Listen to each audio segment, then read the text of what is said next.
Good morning, good afternoon, good evening to anyone who is watching us from anywhere in the world, especially all Eurolanche fans. It's my pleasure to welcome the national anthem singer and great person and great friend of mine for many, many years, Jake Schroeder. Thanks for having me on. That was quite the intro, David. That was pretty cool.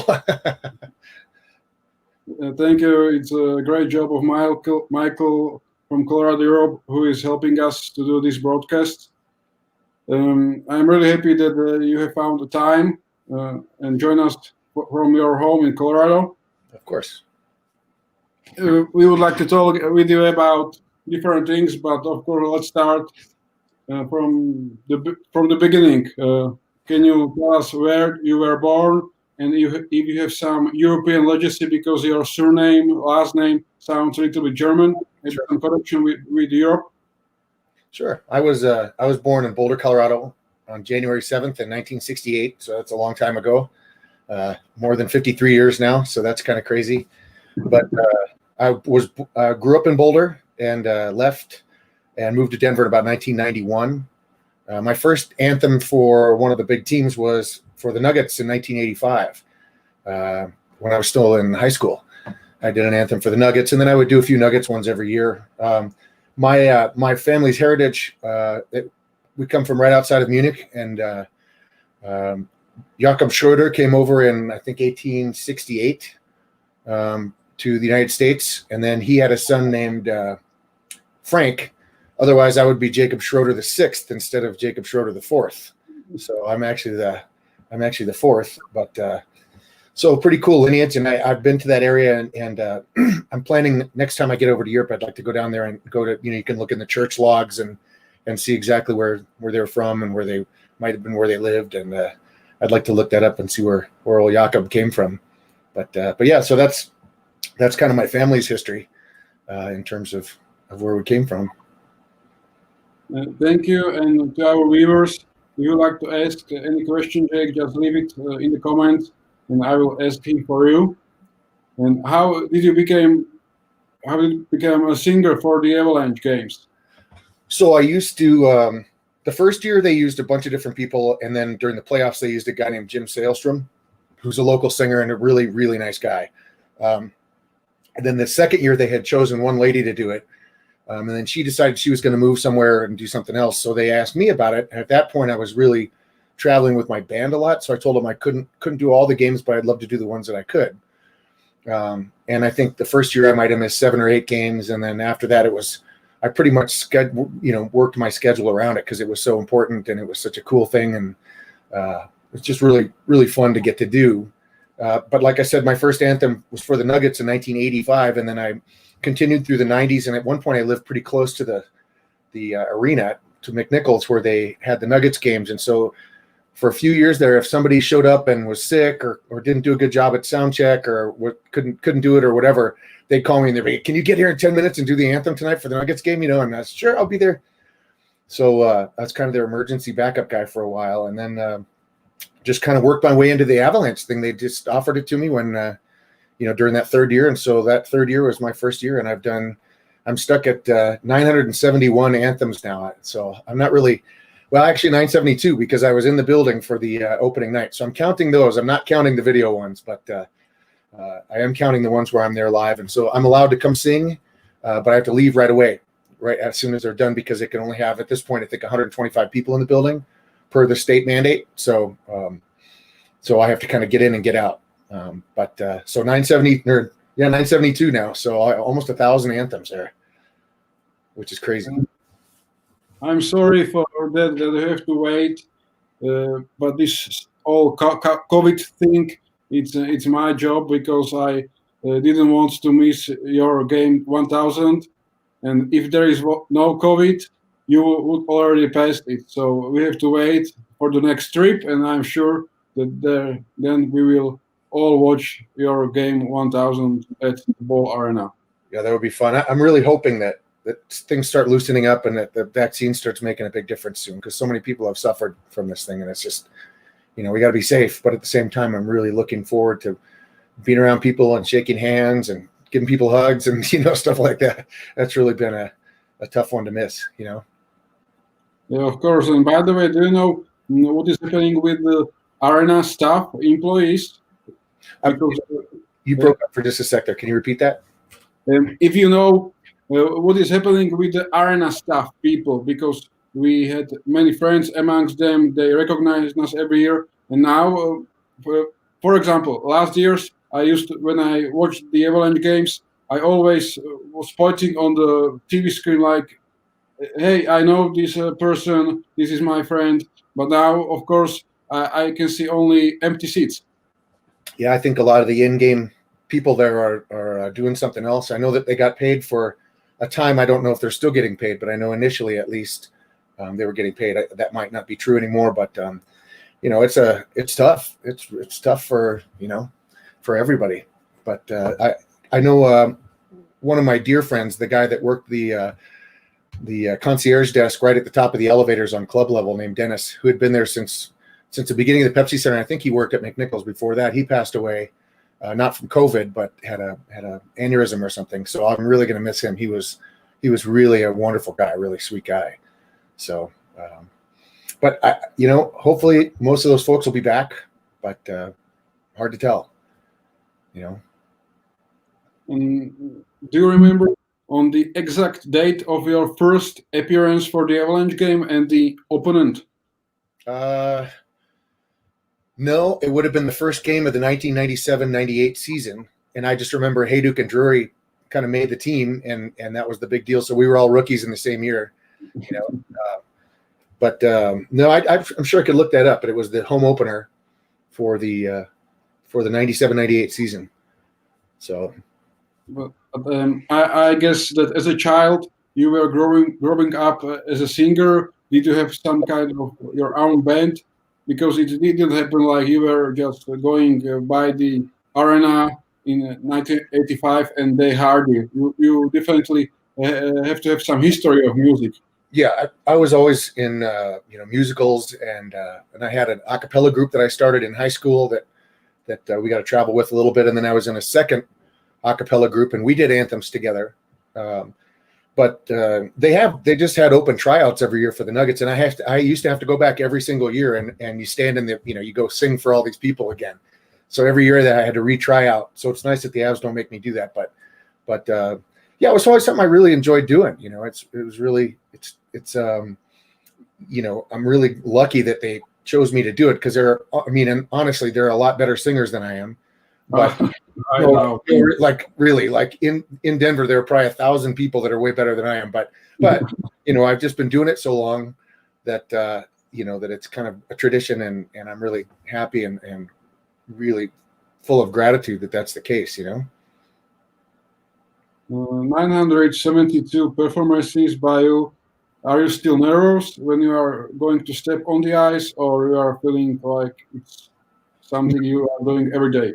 No, I don't get nervous doing the anthem. The other night when I did it for opening night, I was pretty emotional, because I just saw that Eric Lacroix and Marty Lacroix, his brother, were sitting just over to the other side of me, and I know both of those guys pretty well, and I knew their dad obviously really well, and it was really emotional for me to see them and talk to them a little bit. It was really, I'm an emotional guy. I get teary pretty easily, and I'm kind of a big softie, but it was neat, and it was just so sad when Pierre died, because it was just it was just like, come on, man, like, that's not the guy that I don't, you don't want anybody to die, but it was just like, you just weren't really expecting it, and then it was just out of nowhere. And I just seen him. He'd come through town the season before with his family, and got to see him, and it was just really sad. It was hard, because he was very, very nice to me, very kind and protective of me, and just a really wonderful guy. Speaking about Pierre Lacroix, do you have some concrete experience or moment you will never forget on when he was working with the Avalanche? I was at a brunch one time, and he told this whole story of the Patrick Waugh trade and how he acquired him, and that he knew from the moment that they left Patrick in the game until there were 9 goals on him or something in Montreal, because Patrick's pretty hard-headed, and he, you can see, I don't know if you've ever seen the video, but you see him leaving the ice and walking by, and he walks and he goes back over to the team president. He's like, "I will never play hockey for you again." And Pierre said he knew that he had him right where he wanted him then. because he had been his agent, and he knew that Montreal was desperate to make a change quickly, and they had to have a French Canadian goaltender, in Montreal, and they had Jocelyn Thibault in Colorado, and so it was just funny. Pierre would wait and call the GM of Montreal in the middle of the night. He knew he's sleeping, and he'd call him, wake him up, and like, why don't you throw in your captain too, and then at the last minute, he's like, oh, you know what? We really want these guys to play tomorrow night. Can you fly them down on a private jet? They're like, okay. The deal just kind of kept getting worse and worse for Montreal. And that's how we got those 2 cups, with the goaltending from Patrick. It was great. He was so nice. He said to me at that same brunch, someone said, he said, I see Jake Schroeder out there. He said, he's been around so long, he's like the furniture at the Pepsi Center, which is true. Now I'm older than the furniture. Hopefully you were not furniture. Otherwise, when Patrick Roy would be mad, it would be too dangerous to be furniture. That's true, I guess. Yeah. I'm not a television set. Yeah. Yeah. You have done so many performances for the Avalanche. Did you anytime forget a word from the national anthem, or maybe you fall back on the ice because there was no carpet or something like that? We see on YouTube videos from other arenas. Yeah, luckily enough, I've never had a big screw up like that. It's important to me that I don't forget the words. It's and obviously at this point it wouldn't be forgetting the words; it would just be some sort of a screw up or whatever. But it's very important to me that I sing a very respectful, low key version of the anthem that's just as close to basic as it can be, so that everybody can sing along. And I could do all the little melismas and all the all the stuff that some of the singers do, but and you don't really hear it as much in hockey, but I just personally don't find it's appropriate for me. I think other people sound really good when they do it, but I just want to be very traditional about it, and I haven't fallen down yet. It's last year or 2 years ago when I tore my quad tendon and had a brace and had to go out on a crutch out there. I had a couple pretty close calls, which would have been really, really brutal. But I always think about that poor guy from Vancouver doing the anthem and on his skates, and they laid the carpet out. And I don't know if you've ever seen that or not, but he's skating around and Karen, skates hit the carpet and he goes down, and then he's having trouble getting. I haven't had anything like that, and my heart went out to that guy because he was just doing something cool. It was kind of a cool way to do it because he's a good skater. But when Sean Podine was here, he was my best friend on the team, and we spent a lot of time together, and we're still very, very good friends and keep in touch. But he got traded, and his first game with St. Louis, he skates over to high five me or whatever, and he hits the carpet and almost goes down. So all his St. Louis teammates are giving him a hard time. Everybody's laughing. But I'm glad he didn't take the carpet down because I would have gone with it. But I think if anything like this would happen to you, the people at the arena wouldn't laugh or anything like that, because they really respect you, they really like you, they consider it to be a part of the history of the team. Do you even realize this, that you are not just a singer for them, for us, but you are really part of the family, which is maybe something unusual on the other teams? I don't know. I think that hockey traditionally has been a lot more like that than other sports. I know that, Pierre told me, he said, I want you to be like Roger Doucette. He did the anthem for 35 years or whatever in Montreal, and they give him a state funeral. I'm like, that's not happening, but I like doing the anthem, and you know what? They've always made me feel like family. The Avalanche have always made me feel like family, and feel really good. And I'm really proud to be part of that family. That's a really, really amazing group of people over there that really care about each other. That really, not just the players, but I'm talking about all the production folks and all the people that work in the charity department and all the ushers and everyone is so kind to me over there. It's really a huge blessing. About being a singer, but you witnessed so many moments from the backstage. Can you share something funny or something memorable you will never forget? The loudest that I ever heard the crowd cheer was at McNichols when Joe Sakic fought Doug Gilmour. I've never heard a crowd that loud. Even when they won the Stanley Cup, in 2001, because I wasn't there for the one in 96, but this was St. McNichols. So I think it was probably the second season that I was there, because I think the third season that they opened up Pepsi Center. But I remember, Gilmore gave Fleury a whack after Fleury was already down on the ice, and Sakic kind of squared up with him, and you're like, he's not going to fight him. Like, he's not. Oh my God, he is going to fight him! And the building just went nuts.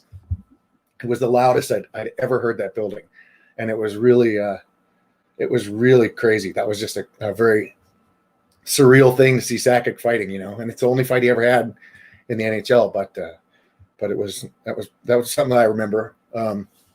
Of course, I remember the Game 7 for the Stanley Cup Finals in 2001, and being, I was so excited. I had to physically calm myself down.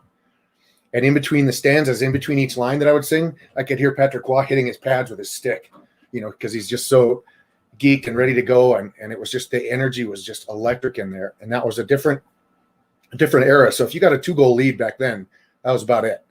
It wasn't like how they've loosened up today. And I prefer the way it is now, but back then, and especially playing against a team like New Jersey with that lock that they did, that left wing lock, and that neutral zone trapping that they did, that really boring style of play, it was, you better get some goals on those guys, because they're gonna just shut everything down. So that was also a really neat time. And just the stuff, getting to escort the veterans out to center ice the last 2 years for the for the military appreciation night. So 2 years ago, I escorted my friend James Harvey out onto the ice, and he was a Tuskegee Airman, and is just an amazing man. I've learned so much from him. I got to escort him to Europe and take him around to my friends' houses and have dinners and things. And he's just I learned so much about that experience back then for him, and it really changed how I approached our program. And then last year I did a lady named Leila Morrison, who was a nurse, a combat nurse, and was one of the first civilians into Buchenwald to liberate the camps. And she's just as lovely as could be. And she did the funniest thing. So, when you drop the ceremonial puck, you kind of go out there and you have the puck, and both players are standing there, and and you just drop it, and the captain pulls it in, and she gets the puck, and this is the best video, because she just comes up and she goes like fetch, go get it, and she just flicked it, and Gabe starts laughing so hard, and I start laughing. It was really funny. It was really just a great moment. It was so clever, and so I don't know if she meant to do it on purpose or not, but it was just so funny. Okay, so if Joe is watching us, you give him the good advice. If he wants to have ball arena very loud, just start a fight with some other general manager, and it will be good. Yeah, I don't know if it'd be loud if Joe was fighting. I don't really see Joe fighting anybody these days, or any or me or anybody for that matter. Maybe the last question about the hockey. How do you remember on Joe Sakic, Carter? Or maybe what is your relationship? What person is he from your look? Well, I've always he just did his final one this year, but he always did a big charity event. And I think except for the first one, I think I volunteered at all of them, and my band would play. Or in the last few years, we've done an auction item for his live auction, where some musicians and I you could buy us for a night, and we'd come to your house and do a Christmas concert inside your house. And it's for Food Bank of the Rockies. Joe was really interesting. When he came to town, he said, I'm picking one charity, and that's the one I'm doing all the stuff for. And so it's Food Bank of the Rockies. And just the amount of money he's raised for Food Bank of the Rockies, and the meals that's translated into is just incredible. I mean, I think they have these little kitchens where kids that don't have enough food get to take a backpack home over the weekend that has food in it, so the kids will eat, right? I mean, it's just horrible to think about that a kid wouldn't have enough food. But it's very common. And so I think by the time he was done, I think they now have like 28 or 29 of these kitchens. I mean, it's just incredible what he did. So he's a good friend of mine, and obviously he'd be the boss at the top for stuff that went on, but I couldn't imagine that he would, like I'd have any interaction with him in that way, unless I did something really stupid. But but no, it's just been really neat to have him here the whole time. And he used to. I was a bartender at a restaurant before I even started doing the anthem, and so we'd feed the homeless on Christmas Day. And so the second year we did it, the first year we did it, we fed like 300 people. Second year we fed like 2,000, and then it got bigger from there. But the second year we decided to do a toy drive. So we're telling Joe about it, and he goes, "Oh, cool!" So he comes Christmas Eve, and his Suburban is packed full of toys. He's like, "I went to Toys R Us and spent like $1,500. It was awesome." And it was packed. And then I remember him asking the GM there, Bill Schalmoser, and saying, how much does this all cost? And Bill told him, and he said, "Well, I'd like to pay for it, but I don't want you to tell anybody that I did it." And it's just, I've always been really affected by that level of charity, because he's not doing it to get on camera. He's not doing it to pump his own tires. He's doing it because he wants to, he wants anonymity for it, because, well, I guess he doesn't have it anymore now that I just said that. But it really, I learned a lot from him in that respect. Really neat guy. Excuse me. You mentioned army, military in your previous answers. So I guess that doing national anthems for the Avalanche is not your job or primary job.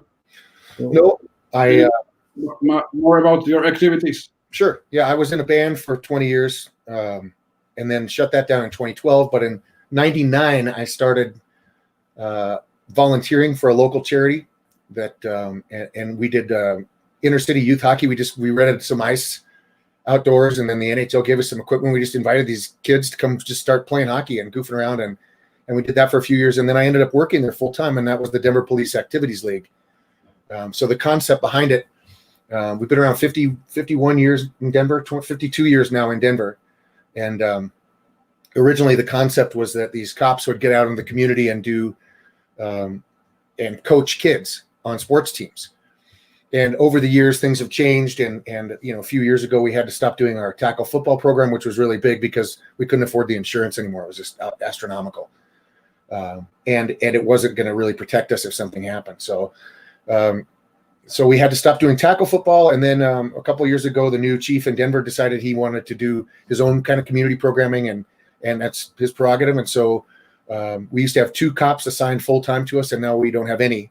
So we had to stop all of that programming, but it just is what it is. Our main program now is the Overlord Leadership Academy that we do, where we take groups of students or adults or business people, and they go to the building that we own in Sainte-Mère-Église in Normandy in France, and we learn ethics and leadership lessons, and then we go tour and equate those lessons with a battle or with a soldier or with a place, and match that up with the particular leadership aspect that we had gone over that day. So it's really a powerful program. And then I use the proceeds from that, and then I take underserved, mostly inner city kids over and to do the same program, but with police officers as their chaperones, police officers from their area. So they kind of get to know each other, and it's a really successful, really powerful program. Of course, it's completely on hold right now because of COVID.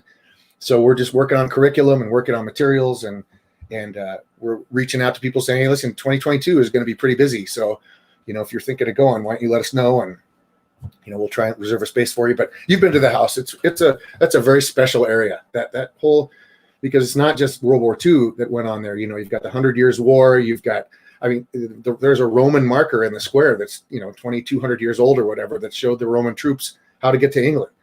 It's just, I love history, and that's right up. I'm a total nerd about it.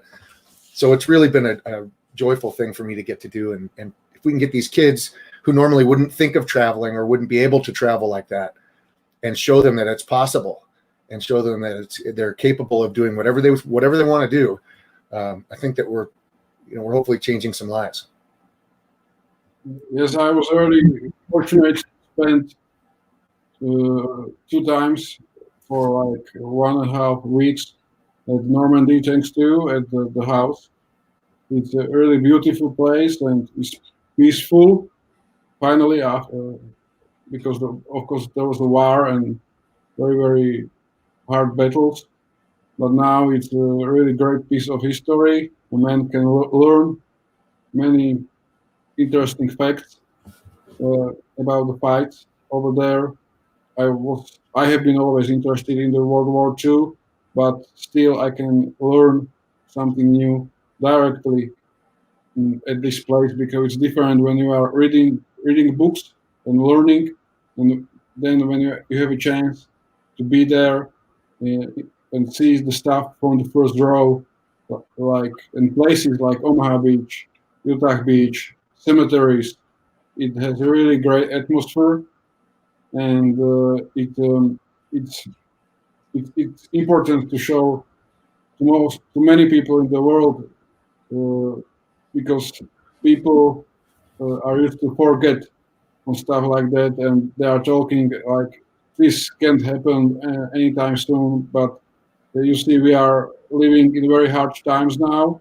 No one could imagine that there will be such pandemic all over the world. So I think everyone, and especially from the politician leaders, should be aware that Yeah, anything can happen, and we should do everything to prevent it. yeah. It was Germany was not a third world country. Germany was a first world, technological advanced country that this movement that was born out of it in the 30s, the 20s and 30s, killed countless millions in the war, but also tried to exterminate people, and that was not that long ago. And so I think, like you said, I think you're right on the money with that. But it's really important to remember this stuff so that we can safeguard against it as best we can for it happening again. Because I don't think I think we're seeing how divided everything is politically right now, and it breaks my heart. But I don't think that I certainly don't think it's impossible for somebody to come out and start, once you get that power, and start scapegoating people. And I think we just really need to learn that that's not the way to go.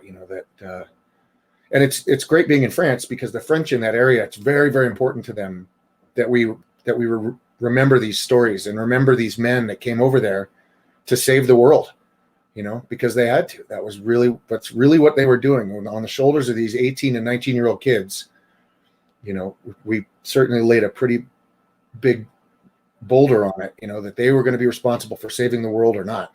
And so to see those stories, and you see the grave sites, and you see, all sorts of things like that, it's really a neat thing to get to do. It really is.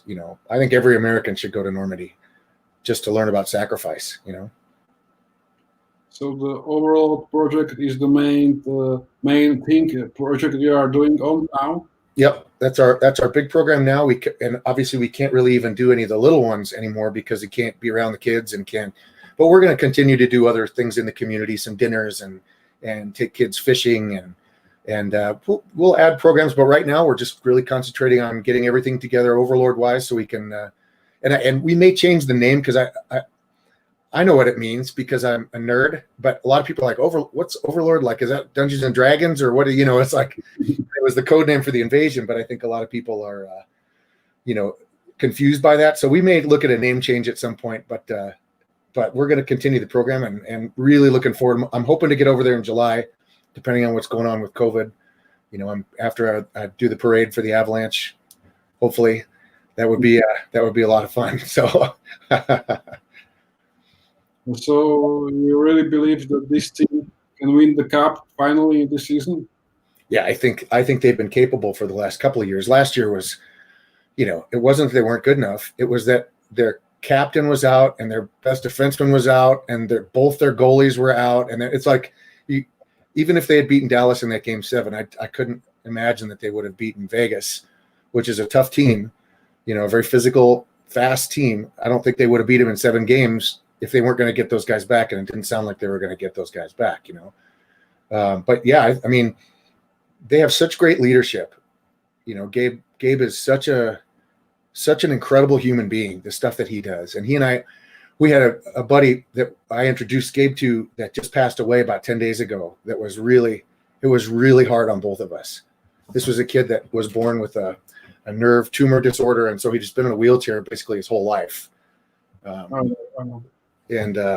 he and Gabe would text him all the time and call him from the locker room after the games. And this kid went from, when he was in high school, being really depressed about his condition, and he wasn't like the other kids, to being all of a sudden the coolest kid in high school because his best friend was Gabe Landeskog. It's like, and Gabe, like Joe, Gabe doesn't talk about that on his blog and doesn't, that's his private thing, and and he did it because he truly loved this kid, So it was hard to have Jakey, pass away, but that's the kind of leadership that you have on that team, And so I know that it goes deeper than that in the team, and I'm not aware of any of the inner team dynamics or anything like that. I'm not part of that, and I don't ask about it. It's not my business. But I can only assume that his character shows through in the locker room just like it does outside of it. So, yeah, and I mean, as far as talent goes, I mean, this is the team in 2001 was pretty ridiculous. You look at their power play, and 4 of the 5 guys are in the Hall of Fame, and the one that's not is Milan Hajduk, right? Who's ridiculous and had incredible numbers throughout his whole career. But you look at that, and you had Sakic, Forsberg, Blake, and Bork on a power play. Like that just wasn't fair, And this team, I think, is playing at a level high enough, certainly they certainly have the talent to win the Stanley Cup. I think everybody knows that. And they're the favorites and everything. And the 2 games that they played so far, the second game, I think, is going to be a lot more like most of their games. I really think they're just going to be too fast and too skilled for a lot of these teams. St. Louis is a good team, but we'll see. It can be pretty unpredictable who wins. LA won as an 8th seed. I think they got in on the last week of the season, or their last day of the season. I think they snuck into the playoffs. So who knows? Final question for me. You met many different Eurolanche members over the years. Can you share your thoughts on our project? I think it's so cool, and it's so much effort for you guys, what you do and what so I was kind of complaining right before I came on, because my wife and she's like, "What time's the game time?" I'm like, "Oh, it's at 8. It's an 8 o'clock game." And I'm like, wait a minute, man. These guys get up at like 3 a.m. and watch these games, or 4 a.m. So, so I think it's just an incredible amount of effort on your part, and it's really cool. And I think that they're really lucky to have a group of fans in Europe. I wish they'd do more for you guys. I wish that they were, but if they're able to or whatever, I just wish that I'm just glad that you're there, and I'm glad. I know that they are. I think they think it's really especially the European players, I think, really kind of understand it more. But what you've grown it to is incredible. I would say you had 4,000 members or something now. On social media, we have 10,000 followers. Yeah. Yeah, that's incredible. That's really, and that's definitely a compliment to you. You've done quite a bit of work for this, David. It's really a cool thing, and I love when you guys come into town every year, and it's fun to meet up with you guys and have a beer and bring the Stanley Cup ring and see the games. And I mean, it's just I think it's just really cool. I think it's a great thing that you're doing. Thank you very much, Jake. I really appreciate it. Like everything you have done to us, and you help and you accommodate us in Normandy. It was a really memorable experience. Good. Thank you for your time, and hopefully we will meet soon somewhere, here or over there. And stay safe. You also. And let's go Avalanche. All right. Go Avalanche. Thanks, David.